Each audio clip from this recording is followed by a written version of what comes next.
రాష్ట్ర నలుమూలల నుంచి పులివెందులకు సాక్షి రిపోర్టర్లు వచ్చారని వాళ్లకు వాళ్లే దాడి చేసుకుని తమపై నింద వేయడానికి ప్లాన్ వేస్తున్నారని Pulivendula TDP incharge BTech Ravi అన్నారు. ఈ సందర్భంగా ఆయన మాట్లాడుతూ స్వతంత్ర అభ్యర్థులుగా వైసీపీ పార్టీ వ్యక్తులే నామినేషన్ వేస్తారని, వైఎస్ కుటుంబ బంధువులు నామినేషన్ వేయించారన్నారు. వాళ్లు కుట్రలు చేస్తూ తమ మీద నిందలు వేస్తున్నారని ఆయన ఆరోపించారు. పోలీసులు ఎన్నికల కమిషన్కు విజ్ఞప్తి చేస్తున్నా ఆ రోజు ఏం జరిగినా తమకు సంబంధం లేదన్నారని తెలిపారు. జగన్, అవినాష్ దగ్గర మెప్పు పొందేందుకు ఇలాంటి ఓటర్లు షిఫ్టింగ్ చేస్తారని అన్నారు.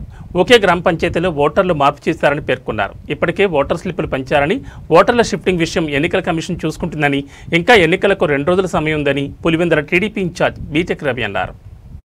వాళ్ళ హాస్పిటల్కి పోయి ఇట్లా మా మీద దాడి చేశారు, తర్వాత జర్నలిస్టుల మీద దాడి చేశారని ఒక వంక, ఆ తర్వాత ఒక నెపం చూపించడానికి మొత్తం రాష్ట్ర వ్యాప్తంగా ఉండే సాక్షులు అందరినీ రామని ప్రతి పల్లెకు కావాలని తిరుగుతా ఇట్లా ఉన్నారు. అంటే వాళ్ళ ఉద్దేశం ఏంటంటే వాళ్ళే ఇట్లా చాలా మంది అక్కడి నుంచి వచ్చినప్పుడు వాళ్ళలో వాళ్ళే ఏదన్నా చిన్న ఇది చేసుకొని ఆ నెపం అంతా కూడా టీడీపీ వాళ్ళ మీద వేసి ఇదో అని ఆ నెపాన్ని చూపించి ఎలక్షన్ కమిషన్ వేసి ఇదో మా మీద దాడి జరిగింది, మా మీద ఎలా జరిగిందని చెప్పాలనే ఒక ప్రయత్నం చేయాలని ఉన్నారనేది ఒక ఇన్ఫర్మేషన్ అయితే, రెండో ఇన్ఫర్మేషన్ వచ్చేసి వాళ్ళ పార్టీకి సంబంధించిన వ్యక్తులే అంతా కూడా నామినేషన్ వేయడం జరిగింది. ఉదాహరణకు మన జరిగిన సైదాపురం సంకేతాలు పబ్లిక్ వాళ్ళ మంచిగా ఎవరిని అడిగినా, మిమ్మల్ని అడిగినా, ప్రజలు ఎవరిని అడిగినా చెప్తారు. తర్వాత భూమిరెడ్డి రవీంద్రారెడ్డి అని మల్యాల రవి అంటారు అతను 100% ఆ తర్వాత వాళ్ళ మనిషే, అతను వయసు వాళ్ళకి బంధువు కూడా. అతనితో ఇండిపెండెంట్ గా నామినేషన్ ఇచ్చారు. పెర్లపాడు సాంబశివారెడ్డి, ఆయనకు భారతీ గారికి దగ్గర సంబంధం, ఆయన వేముల మండలం. అంబకపల్లె బాబురెడ్డి, ఇంకా ఎంత చండాలమైన విషయం అంటే మా మీద ఈమైన ఆరోపణలు మోపుతారే. అంబకపల్లె బాబురెడ్డి అనే అతని అఫీషియల్ గా లింగాల మండలానికి మండల కన్వీనర్, అతను అఫీషియల్ గా వాళ్ళు డిక్లేర్ చేసిన అతన్ని ఇండిపెండెంట్ గా సార్. ఇట్లా కుట్రపూరితంగా మోసపూరితంగా చేసే పనులు వాళ్ళు చేస్తూ తర్వాత మా మీద పోనీ ఇండిపెండెంట్ గా వేసుకునేవారు.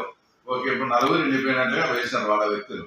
వాళ్ళకు ఏదైనా వెహికల్ ప్రొవైడ్ చేస్తే వాళ్ళని ఆ రోజు ఆ వెహికల్ వాళ్ళే ఏదైనా దాడి చేసుకోవడం, మా ఇండిపెండెంట్ అభ్యర్థుల మీద దాడి జరిగిందని ఎన్నికల కమిషన్ కు ఫిర్యాదు చేయాలని ఈ రకమైన ప్లాన్ లో వాళ్ళు ఉన్నారు. కాబట్టి నేను ముందే పోలీసు వారికి, ఎన్నికల కమిషన్ వారికి వాళ్ళకి విజ్ఞప్తి చేస్తున్నా, ఆ రోజు ఏదైనా జరిగితే అది మాకు సంబంధం లేదు. మేము